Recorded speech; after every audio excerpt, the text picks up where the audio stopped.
ఆంధ్రప్రదేశ్ వార్త ఒకటి హల్చల్ అవుతుంది గత 2 రోజులుగా. శనివారం నుంచి కూడా ఆదివారం అంతా కూడా హల్చల్ ఏంటంటే, మాజీ మంత్రి అంబటి అసభ్యకరమైన వ్యాఖ్యలు చేశారు. అంటే ఒక రాజకీయంగా చదువుకున్న వ్యక్తిగా ఆ వయసు అంటే పెళ్ళైన పిల్లలు ఉన్నారు, అంత స్థాయి వ్యక్తి లకారాలు వాడుతూ ఒక ముఖ్యమంత్రి హోదాలో ఉన్న వ్యక్తి మీద మాట్లాడడం అనేది చాలా జుగుప్స కలిగించే అంశం అనేది సగటు పౌరుడు కానీ సగటు ఓటరు ఆవేదన. దీన్ని కూడా సమర్థించే ఇంకా కొద్దిమంది ఉన్నారు, ఎక్కువ మంది లేరు. వాళ్ళకి 2 నమస్కారాలు పక్కన పెడితే ఒక్కసారి ఆ వార్త చూద్దాం. అంబటి రాంబాబుకు రిమాండ్ విధించారు. సీఎంపై అసభ్య వ్యాఖ్యల కేసులో 14 రోజుల పాటు విధింపు. గుంటూరు ప్రత్యేక జూనియర్ సివిల్ జడ్జి ఉత్తర్వులు. రాజమహేంద్రవరం జైలుకు తరలింపు. చంద్రబాబు నిర్దేశించి అలా మాట్లాడాల్సింది కాదన్న రాబాబు. అలా ఇప్పుడు మరి జ్ఞానోదయం ఏంటి? మరి ముందెందుకు వాడు అమ్మ ఇక్కడ కూడా తల్లులేనా? ఇక్కడ కూడా ఆడవాళ్ళని అడ్డు పెట్టుకుని మాట్లాడతారా? అంటే ఆడవాళ్ళని మెన్షన్ చేయకుండా ఒక తిట్టు కూడా తిట్టలేరా మీరు? ఏం చదువుకున్నారు, ఏం రాజకీయాలు, ఏమి హుందా రాజకీయాలు, ఇంత నీచ రాజకీయాలు. చంద్రబాబును ఉద్దేశించి అలా మాట్లాడాల్సింది కాదన్న రాబాబు. మరి ముందెందుకు అంత ఆవేశం? ఎవడు రమ్మను, ఎవడు ఆడమ్మ డాష్ రమ్మను లకారాలతో. చూడండి అసలు విజ్ఞత. ఇప్పుడు మీడియా సమక్షంగా మేమే లకారం అంటున్నాం, ఆ పదం వాడలేక కోపం వస్తుంది, చిరాకు వస్తుంది. కానీ మేమే వాడలేకపోతున్నాం. ఇన్ని కోట్ల ప్రజలు చూస్తుంటారని ఇంకిత జ్ఞానం కూడా ఉండట్లేదా? సెన్స్లెస్ అయిపోతున్నారా?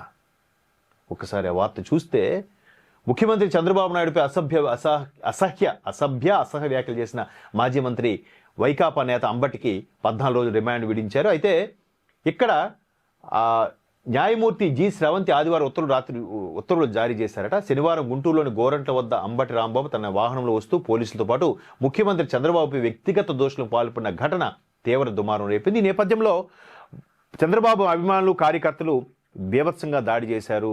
వాళ్ళ మీద కూడా చర్యలు తీసుకోవాలని ధర్నాలు చేశారు. మరోవైపు మాజీ మంత్రి జోగి రమేష్ ఇంటి మీద కూడా అటాక్స్ చేశారు. అక్కడ ఆల్రెడీ విధ్వంసం ఉంచింది. ఆల్రెడీ కొన్ని ఘటనలు కూడా జరిగాయి. అది కూడా తప్పే. కానీ చూడండి ఒక మాట ఎంతగా దారితీస్తుందంటే బీభత్సమైన గొడవకి దీనికి దారితీస్తుంది. సంయమనం పాటించాలి, ఆవేశం వద్దు అని చెప్తున్నా మారాల్సింది మనమే. అది ఆబ్వియస్లీ ఒప్పుకొని తీరాల్సిందే.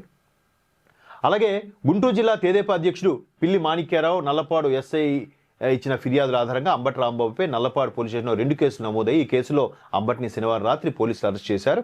అలాగే ఆదివారం రాత్రి 7 గంటల వరకు అక్కడే ఉంచారు. అనంతరం గుంటూరు ప్రభుత్వ ఆసుపత్రికి తీసుకెళ్లి రక్తపోటు, మధుమేహ పరీక్షలతో పాటు ఈసీజీ తీయించారు. వీరికి అందరికీ ఈ టెస్టులు రక్తపోటు అంటే బీపీ అలాగే షుగర్కి సంబంధించింది కాదు, మెంటల్ ఎబిలిటీ ఎలాగుందని వాళ్ళ టెస్టులు చేయించాలి వాస్తవానికి. ఆ తర్వాత 8:45కు స్థానిక ప్రత్యేక జూనియర్ సివిల్ జడ్జి న్యాయస్థానంలో హాజరుపరిచారు. రాత్రి ప్రత్యేక కేసు కాబట్టి హాజరుపరిచారు. అంబటి రిమాండ్ విధించాలి పోలీసు తరపున సీనియర్ పబ్లిక్ ప్రాసిక్యూటర్ విజయలక్ష్మి జగదీష్లు కోర్టును కోరారు. సీనియర్ న్యాయవాది పొన్నవోలు సుధాకర్ రెడ్డి వాదనలు వినిపిస్తూ అంబటి రాంబాబుకి ఈ నేరాలతో ఎలాంటి సంబంధం లేదన్నారు. క్లియర్గా లైవ్లు, వీడియోలు, అసభ్యకర మాటలు కూడా పొన్నవోలు గారు బరలా ఈయన కూడా ఇరికించేస్తారేమో అనిపిస్తుంది ఆయన స్టేట్మెంట్స్తో. గతంలో కూడా కొన్ని మామూలుగా ఉండే కేసుని బలోపేతం చేసేలాగా కూడా జరిగాయి. ఇకపోతే ఆయనపై నమోదైన నేరాలన్నీ 7 ఏళ్లలోపు శిక్ష పడే అవకాశం ఉన్నందున రాంబాబుకు రిమాండ్ విధించొద్దని కోరారు. మళ్ళీ ఇక్కడ చూడండి రిక్వెస్ట్. మళ్ళీ ఎందుకు మరి ఎవడొస్తాడు రాని అనుకున్న వాళ్ళు ఈ విధించొద్దని రిక్వెస్ట్ చేసుకోవడం ఎందుకు?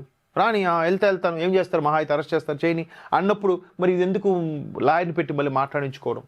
అలాగే చూడండి, తనకు 68 ఏళ్ల వయసు ఉందని న్యాయవాదిగా ఎమ్మెల్యేగా మంత్రిగా విధులు నిర్వహించారని చెప్పారు. తనపై శనివారం అర్ధరాత్రి పోలీసులు దాడికి పాల్పడ్డారని, తమకు ప్రభుత్వం నుంచి వచ్చిన ఒత్తిడి మేరకు ఇలా వ్యవహరించాల్సి వచ్చిందని 2 సీఐలు చెప్పినట్లు న్యాయమూర్తికి వివరించారు.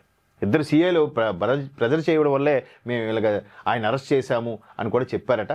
మొత్తం మీద ఏదైతే ఎక్స్ట్రీమ్ లెవెల్కి వెళ్ళి తల్లి చెల్లి అని కూడా వాళ్ళ పార్టీలో తల్లి చెల్లికే విమర్శించే వాళ్ళు ఎదుటివారిని చాలా ఇంచపరుస్తారు. ఇక్కడ మరొకటిసారి ప్రస్తావించిన అంశం ఏంటంటే, గతంలో చంద్రబాబు నాయుడు గారిని సతీమణి అసెంబ్లీ సాక్షిగా దారుణంగా విమర్శించారు. ఇప్పుడు తల్లిని కూడా ఈ విధంగా మాట్లాడడం అనేది నిజంగా దురదృష్టకర సంఘటన.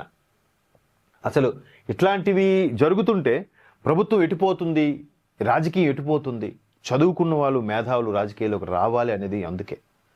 అలాగే సన్యాసులు కూడా రావాలి. ఆశ్రమ సన్యాసులు వస్తే వాళ్ళు నిస్వార్థంగా సేవ చేస్తారనేది ఒక అభిప్రాయం. లైక్ మన యోగి ఆదిత్యనాథ్ గారి లాగా, లేదా ఎటువంటి కుటుంబ నేపథ్యం ఉన్నప్పటికీ కూడా ఎటువంటి స్వార్థం లేకుండా బ్రహ్మచారిగా ఉన్న మన నరేంద్ర మోదీ గారు లాంటి వాళ్ళైనా రాజకీయాల్లోకి వస్తే బాగుంటుంది. వాటిని ఆదరించాల్సింది కూడా మనమే. ఎంతసేపు నా పని చేసి పెట్టాడని వాడికి ఓటేయడం, ఈ పని చేసి పెట్టాడని ఆడ తరతరాలు వాడి పిల్లలు వాడి పిల్లలు మనవులు అందరూ వాళ్ళకైనా వేరే కుటుంబం రావద్దా? ఇది మేల్కోవాలి. కుటుంబపరమైన రాజకీయాలు దేశవ్యాప్తంగా కూడా గతంలో ఈ కాంగ్రెస్లో ఉన్నాయని విమర్శ ఉంది. అలాగే తెలంగాణలో కూడా కేసీఆర్ గారి మీద కూడా విమర్శ ఉంది కుటుంబపరమైన పార్టీని. ఇటు నుంచి ఓవర్కమ్ అయ్యి చదువుకున్న వాళ్ళు మేధావులు యంగ్ జనరేషన్ రాజకీయాల్లోకి రావాలి.